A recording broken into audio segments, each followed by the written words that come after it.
Lecture du livre des Actes des Apôtres.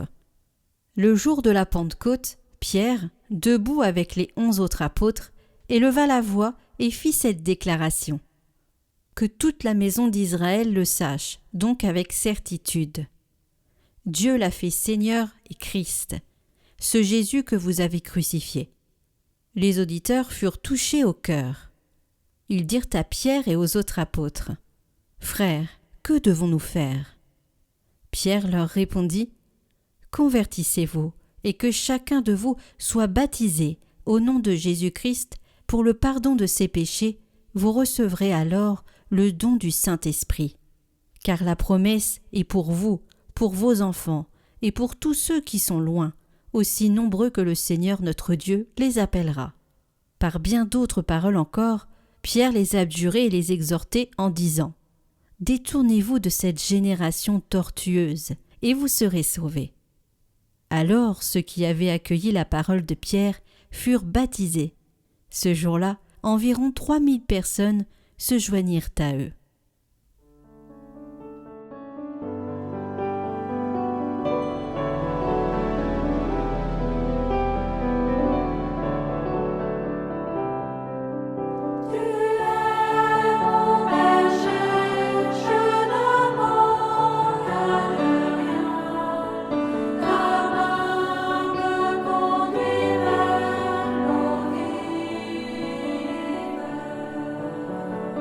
Tu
Lecture de la première lettre de Saint Pierre apôtre.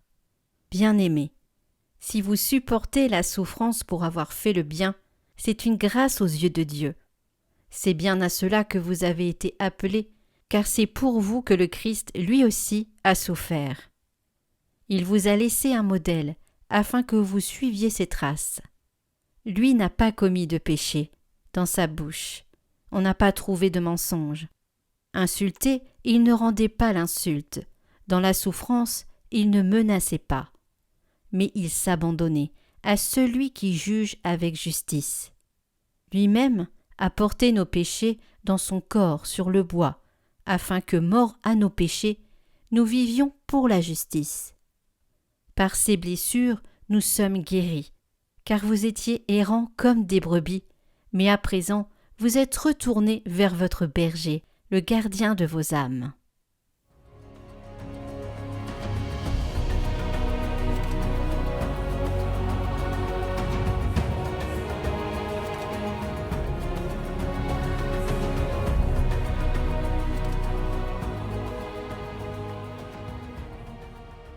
Évangile de Jésus-Christ selon saint Jean. En ce temps-là, Jésus déclara : Amen, amen, je vous le dis, celui qui entre dans l'enclos des brebis sans passer par la porte, mais qui escalade par un autre endroit, celui-là est un voleur et un bandit.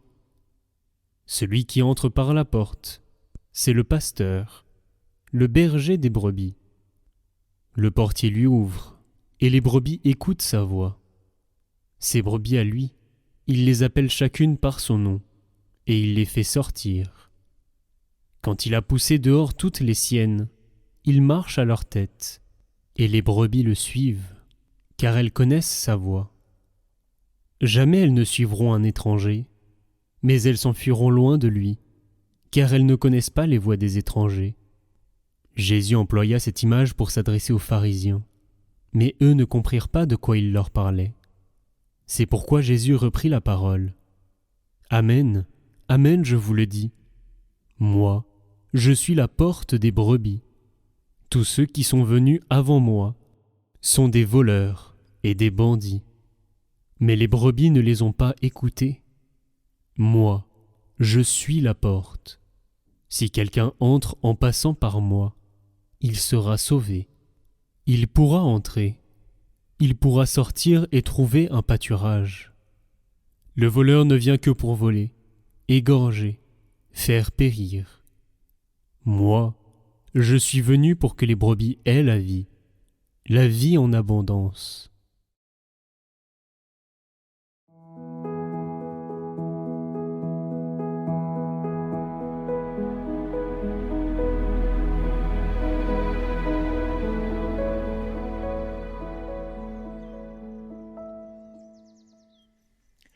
Chers amis de Catoglade, aujourd'hui, dimanche du Bon Berger, l'Église prie pour les prêtres, pasteurs des brebis du Seigneur, et pour toutes les vocations.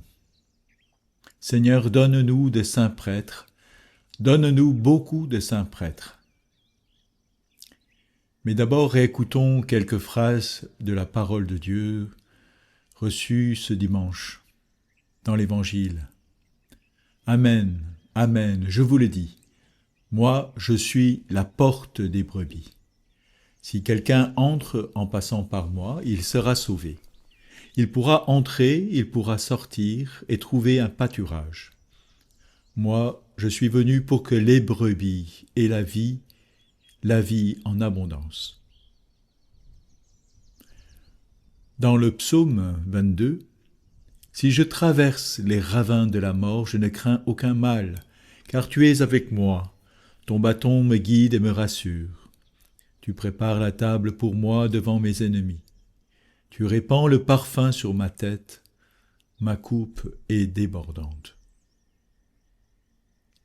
Et dans la première lettre de Saint Pierre, par ces blessures nous sommes guéris, car vous étiez errants comme des brebis, mais à présent, vous êtes retournés vers votre berger, le gardien de vos âmes. Chers frères et sœurs, Comme la parole de Dieu est belle et juste, puissions-nous nous nourrir de cette parole pour reprendre espérance dans le ministère des prêtres et comprendre la grandeur de ce don de Dieu d'avoir des prêtres qui soient des saints. C'est notre prière, c'est notre désir. L'image du berger est très belle. Dieu avait promis à son peuple Israël qu'il serait lui-même le berger de son peuple. En Jésus, son Fils bien-aimé, Dieu a accompli cette promesse. Et Jésus nous a dit dans l'Évangile, « Le bon berger donne sa vie pour ses brebis. » Ce don a eu lieu d'abord à travers le don de son corps en nourriture, le jeudi saint, à travers la Sainte Seine. Son corps est déjà donné quand Jésus a dit « Ceci est mon corps livré pour vous. Ceci est la coupe de mon sang, le sang de l'alliance nouvelle et éternelle, qui sera versé pour vous et pour la multitude en rémission des péchés. » Le don de sa vie a été fait dès ce soir-là, dès ce moment-là, dans la première Eucharistie, sous l'aspect des mystères, c'est-à-dire à travers un sacrement, le signe du pain et du vin, transformé en son corps et son sang par la puissance de sa parole créatrice. Le don deviendra effectif sur la croix, par amour pour ses disciples et par obéissance au Père. La croix est pour le Christ, grand prêtre de l'Alliance nouvelle, est l'autel par lequel il opère son sacrifice pour le pardon des péchés du genre humain, et d'où Jésus va répandre sur le monde son souffle vivifiant pour donner aux croyants la vie éternelle, sa propre vie. Un deuxième point de cet évangile, Jésus affirme qu'il est la porte.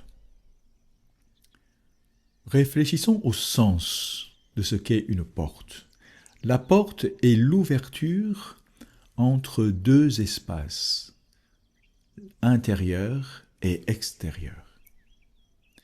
La porte, souvent on pense au battant qui ferme l'ouverture. Mais non, la porte est l'ouverture. Le battant ne fait que cette ouverture soit ouverte ou fermée. Par son incarnation, le Fils de Dieu est entré dans le monde, dans la mort de l'homme, pour briser les portes, les battants qui fermaient cette ouverture entre le ciel et la terre des hommes. Le paradis fut fermé par le péché. Et désormais, Jésus veut ouvrir ce monde clos à la vie de Dieu, à l'éternité de Dieu, au bonheur sans fin.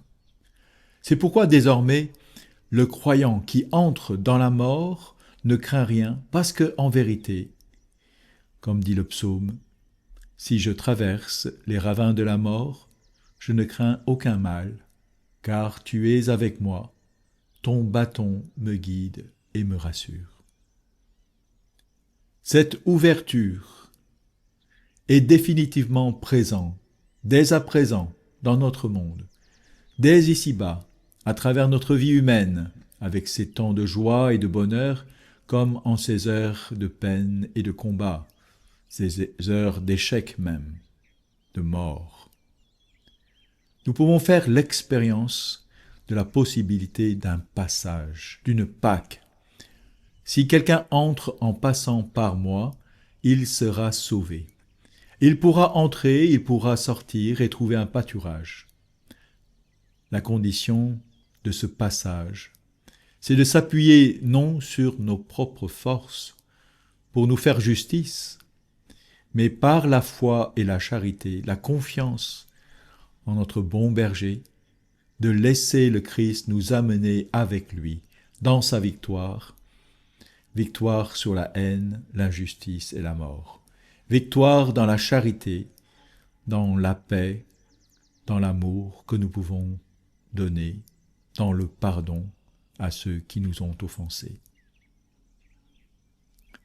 Le troisième point que j'aimerais vous partager, c'est le sens du sacerdoce ministériel des prêtres. Ce mystère de l'amour du bon berger pour ses brebis est aujourd'hui donné dans l'Eucharistie de l'Église, où Jésus continue de s'offrir à son peuple dans le don de son corps et de son sang. Ce don n'est possible qu'avec le ministère des prêtres, qui, par le Christ, avec le Christ et dans le Christ, ce que l'expression latine signifie « in persona Christi capitis », dans la personne du Christ tête, actualise à travers la liturgie eucharistique le mystère pascal du sacrifice du Christ pour le salut du monde. Comprenons bien que lorsque les prêtres agissent dans le ministère qu'ils ont reçu du Christ, leur parole, redisant la parole du Christ, est efficace pour consacrer le pain et le vin, pour baptiser, pour bénir, pour pardonner, pour enseigner. C'est le Christ lui-même qui est à l'œuvre lorsque le prêtre agit dans son ministère.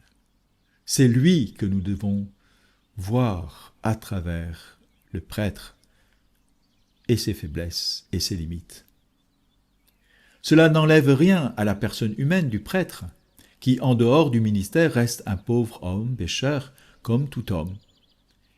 Ils perçoivent chaque jour, et en chacune de leurs paroles, ce décalage entre ce qu'ils disent et opèrent et leur propre vie d'homme marquée par la limite, la faiblesse et le péché.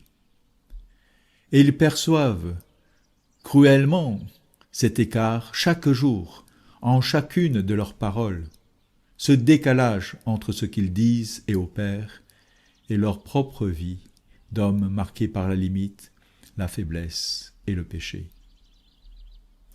C'est pourquoi, chers frères et sœurs, nous devons rendre grâce à Dieu pour le ministère des prêtres et prier pour eux, et pour certains, leur accorder le pardon.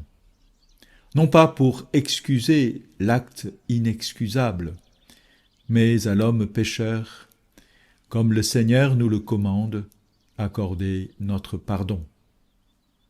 Ce qu'ils ont reçu est si grand pour accomplir une œuvre merveilleuse. Sauver les âmes, sauver les brebis du Seigneur. Le saint curé d'Ars disait, le sacerdoce, c'est l'amour du cœur du Christ. Dans le double sens où le prêtre est appelé à témoigner par sa charité pastorale de l'amour du Christ pour ses brebis et de son amour personnel envers le Maître, le Seigneur, qui les a appelés en leur faisant miséricorde. Ainsi, le prêtre, ayant lui-même fait l'expérience de la miséricorde de Jésus, peut, à son tour, en puisant dans le saint cœur de Jésus, l'amour dont il aimerait les fidèles qui lui sont confiés. Alors, chers amis de Catoglade, prions en ce dimanche du bon berger. Merci Seigneur, tu es notre bon berger. C'est de toi que nous tenons la vie nouvelle, et tu nourris tes fidèles de ta propre vie, ton corps livré et ton sang versé dans le très saint mystère de l'Eucharistie, par lequel tu as ouvert notre monde au royaume des cieux où tu règnes éternellement. Et pour que nous puissions toujours t'avoir avec nous, avec toutes les grâces que tu nous offres, tu as institué miséricordieusement le sacrement de l'ordre, pour que par les mains d'hommes pécheurs, ta charité et ta vie puissent encore être présentées et offertes aux hommes. Nous te rendons grâce, ô notre Dieu, notre Sauveur.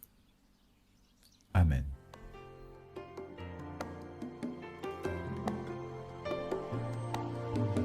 Louange à toi, Fils berger de ton Église.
Fais briller sur nous ta face, ô Jésus ressuscité, que nos chants te rendent grâce.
Prions pour toutes les intentions déposées en commentaire cette semaine.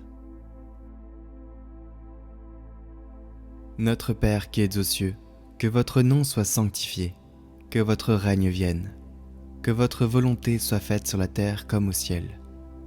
Donnez-nous aujourd'hui notre pain de ce jour.